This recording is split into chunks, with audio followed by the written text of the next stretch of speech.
Hey everybody, it's your friend Jenna from Uncomplicated Kitchen, and right now I'm going to show you how to make super fluffy buttermilk pancakes. Yum. So pancakes often begin with whisking together some dry ingredients and then combining your wet. So that's what we're going to do right now. 2 bowls. I usually do the smaller bowl for the wet ingredients because we're going to add this to the dry ingredients in a bit. So smaller bowl for wet. 2 eggs going in. These are large eggs. And then, because I got egg on my hand, I'm gonna go rinse them. So after that, we need 1.5 cups of buttermilk.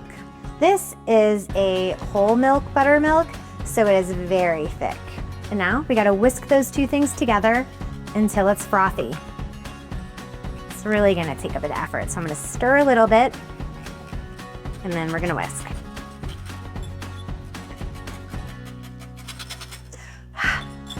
Switch hands.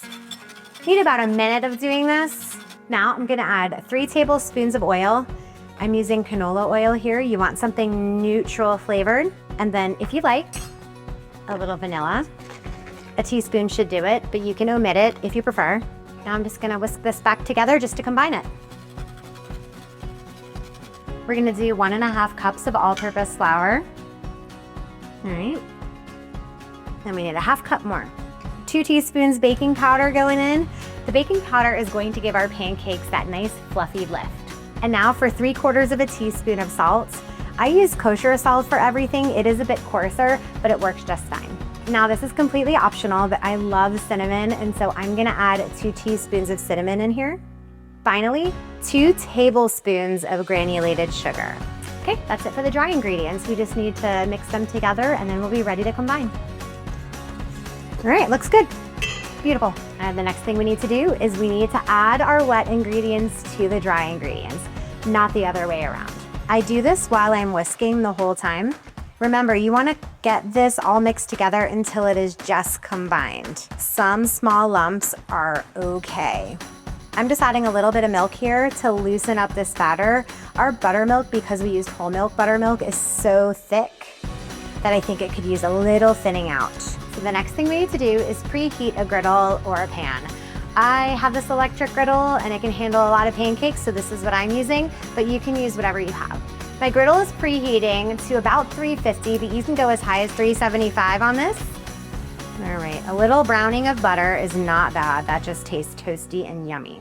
So make your pancakes as big as you like, but I have this really handy portion scoop, so I'm making them that size, leaving just enough space for them to spread. Smells good already. All right, so how do you know when you're ready to flip them? I like to see some good bubbles happening. You can see the color is a little darker than it normally would be for just a regular old pancake because we added cinnamon and vanilla, but I think the flavor is well worth it. Gotta slide in there real fast. Looks ready to flip. Hooray! All right, these pancakes are ready to come off.